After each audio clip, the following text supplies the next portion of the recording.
What is up, guys? I'm going to show you how to hook up a male-to-male VGA cord to a laptop to a TV.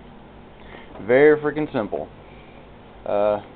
Brand is GigaWare VGA from Radio Shack for $20. That's great quality to the TV. I'm about to show you how to use it. First, you get this male right here. Plug it into your laptop.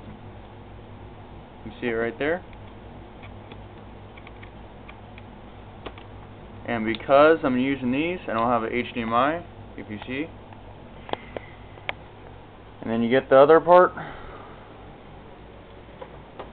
Plug it into your TV. You see it right there.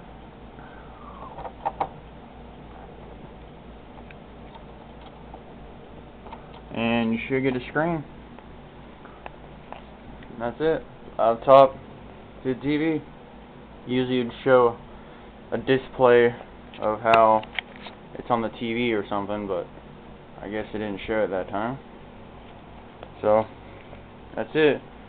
That's how you hook up the laptop to the TV. Thanks for watching.